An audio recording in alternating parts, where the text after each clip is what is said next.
My name is Helen Collins. I'm 29 years old, and I work at the local library in a small town that most people have probably never heard of. My life is simple, maybe too simple for some, but it's mine. I've always been the quiet type, preferring the company of books to the loud outside world. The library is my sanctuary. It's a small old building with creaky floors and shelves that have seen better days, but to me, it's perfect. Every day I open the library doors at 8 o'clock a.m., turn on the lights, and breathe in the familiar scent of books. It's a routine that never gets old. My parents passed away when I was young, so I was raised by my grandmother. She was a kind woman, always encouraging me to read and learn, but she's gone now too, and I'm all alone. No siblings, no close relatives, just me and my small world. "Good morning, Helen." Mr. Jenkins, a regular visitor, greets me as he walks in. He's an elderly man who spends his days reading history books. "Good morning, Mr. Jenkins. The new shipment of history books arrived yesterday. I've set them aside for you," I reply with a smile. "Ah, you know me too well, dear," he chuckles, shuffling towards the designated shelf. The day goes on like this, with familiar faces coming and going. I help a group of kids find books for their school project, recommend a romance novel to Mrs. Harrison, and guide Mr. Thompson to the science fiction section. It's a quiet life, but I like it. I find comfort in the predictability, the routine. And then one day, everything changed. The day Jack walked into my life. He came in looking for a book, but I could tell he wasn't the regular library type. He seemed out of place with his crisp suit and confident stride. "Can you help me find a book?" he asked, his voice smooth and inviting. "Of course. What are you looking for?" I replied, trying to keep my composure. "It's a novel, The Great Gatsby, I believe." "Right this way," I said, leading him to the classic section.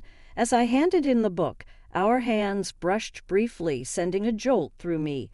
It was a simple touch, but it lingered in my mind. "Thank you, Helen," he said, reading my name tag. "I'm Jack. It's nice to meet you." "Jack," I echoed. That brief encounter marked the beginning of everything. The beginning of a love that I thought would last a lifetime. The beginning of a journey that would take me from the quiet life I knew into a world of chaos and betrayal. If only I had known then what I know now, maybe things would have been different. But life doesn't come with a warning label, and sometimes we just have to learn the hard way. After that first meeting, Jack began to visit the library more frequently. It was odd, considering he didn't strike me as the reading type. But every time he came in, he'd ask for a book recommendation and then spend a few minutes chatting with me. One day he walked in just as I was struggling with a box of newly arrived books. "Need a hand with that?" he offered, walking over. "That would be great, thanks," I said, relieved as we placed the books on the shelves. "So, Helen, what got you into working at a library?" he asked. I shrugged. "I've always loved books. They're like friends, you know. Plus, it's nice and quiet here." "I can see that. It's like a whole different world," he said. Our conversations grew longer with each visit. I found out that Jack worked in his family's business, something to do with real estate. He was easy to talk to, and for the first time in a long time, I felt like someone was genuinely interested in me. Then one day he surprised me. "Helen, would you like to have dinner with me tonight?" he asked, a hopeful look in his eyes. I was taken aback. "Like a date?" "Yes, like a date," he smiled. I hesitated. This was new territory for me. But there was something about him that made me want to say yes. "Okay, sure. I'd like that." We went to a small restaurant in town. It wasn't fancy, but it was cozy. We talked about everything and nothing, and for a few hours I forgot about my usually solitary life. Walking home, Jack said, "I had a really great time tonight, Helen. You're very different from the people I usually meet." I didn't know how to respond, so I just smiled. He continued, "I'd like to see you again. Would that be okay?"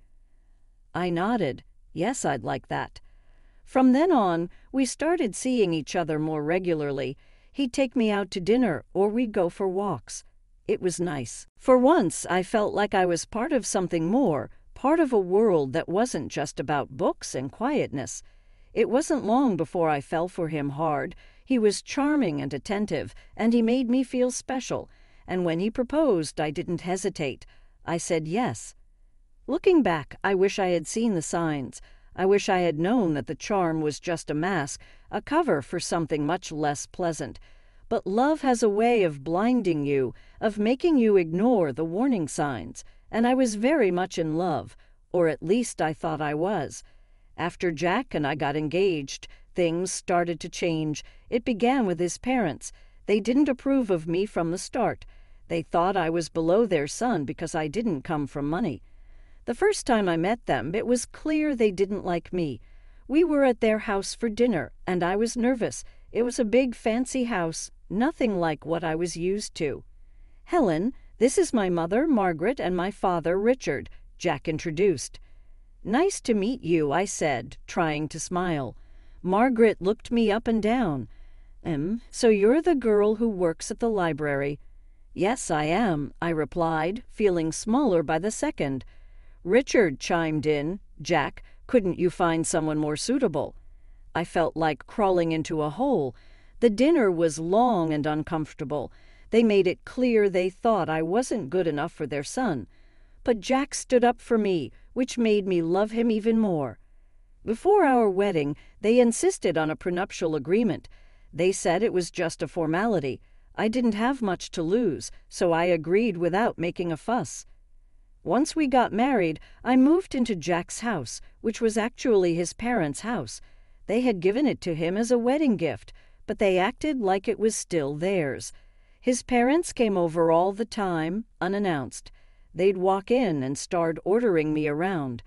"Helen, make us some coffee," Margaret would demand as soon as she walked in, and I would without saying anything. I didn't want to cause trouble. One day, Margaret pointed at the TV and said, "Remember, Helen, in case of divorce, you can't claim this." It was like that with everything. They reminded me constantly that everything in the house wasn't mine. Jack started changing too. He wasn't the man I fell in love with. He started joining in on the jokes his parents made about me. One evening I was trying to decide what to wear for a family event. I asked Jack for his opinion. "This one makes you look less drab," he said, laughing. I was hurt. It was like he was a different person around his parents. He didn't stand up for me anymore. Instead, he laughed along with them. It was exhausting living in that house. I felt like an outsider, an unwanted guest. I kept hoping things would get better, but they only got worse. The stress got to me. I started having stomach pains, bad ones. I tried to ignore them, but one day I collapsed at the library. I woke up in the hospital. The doctor said it was stress-related. I was in the hospital for a few days. Jack didn't visit. He didn't even call. I felt so alone. Then one day a notary came to my room. He had news. My great-aunt, someone I barely remembered, had passed away, and she had left me her fortune, $30 million. I couldn't believe it. I didn't even know what to do with that kind of money. But suddenly I wasn't just the poor girl from the library anymore. When Jack and his parents found out, they came to visit. Suddenly they were all smiles and sweetness. "Darling, we're so happy for you," Margaret said, her voice dripping with fake concern. "Yes, we're a family. We should support each other," Richard added. I didn't buy it. It was too much of a change. After they left, I overheard them talking outside my room. They didn't know I was listening. She's such a fool. "Can you believe our luck?" Jack laughed. "We need to make sure she doesn't leave you, Jack. Maybe you should have a child with her. That will tie her down," Margaret suggested. I felt sick to my stomach. These people didn't care about me. They just wanted my money. I knew then what I had to do. I had to get out of that house, away from these people. I had to take control of my life. I wasn't going to be their victim anymore. I left the hospital with a plan in my mind. I knew what I had to do. As I got home, Jack and his parents were waiting. They were all smiles, acting like the caring family they never were. "Oh, Helen, we were so worried about you," Margaret exclaimed. I nodded but didn't say much. I needed to act normal, not to tip them off. Jack came closer. "So when do you get the inheritance?" he asked, a little too eagerly. I looked at him, the man I thought I loved, and realized I didn't even recognize him anymore. "Soon, but it's not something you need to worry about." His smile faltered a bit. "But we're married, Helen. What's yours is mine, right?" I forced a smile. "Of course, darling." That night, I couldn't sleep. Their voices echoed in my head, their fake concern, their greed. It made me sick. I got up and started writing. I wrote down everything they had done, everything they had said. It was like a dam had broken, and years of pent-up frustration and pain poured out. The next morning, I had a meeting with a lawyer. I explained everything, showed him the prenuptial agreement. He was shocked, but said the agreement would protect me. "You're doing the right thing," he assured me. When I got back, I found Jack and his parents in the living room. They looked up as I walked in.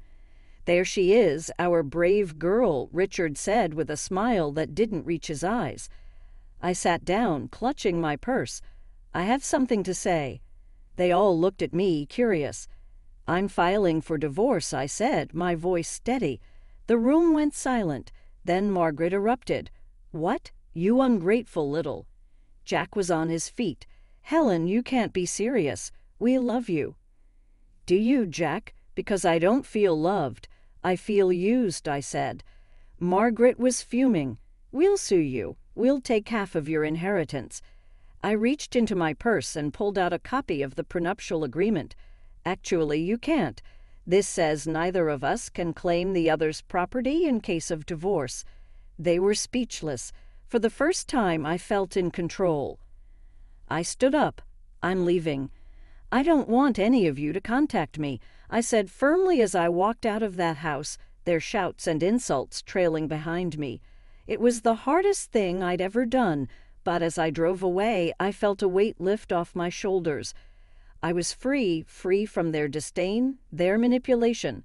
For the first time in a long time, I felt like I could breathe. I didn't know what the future held, but I knew it had to be better than the past. I rented a small apartment in the city. It was nothing fancy, but it was mine. For the first time in years, I felt a sense of peace. I was still dealing with the divorce, but I felt like I could handle it. One day, I got a call from the lawyer. "Helen, there's something you should know about your great-aunt's will." I was puzzled. "What about it?" "There's a condition. You need to use a portion of your inheritance for a charitable cause. It was your great-aunt's final wish."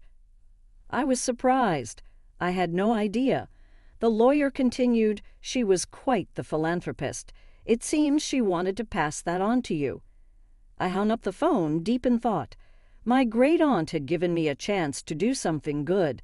It felt like a sign, a push in a new direction. I started researching charities and causes. I wanted to do something meaningful, something that would make a difference.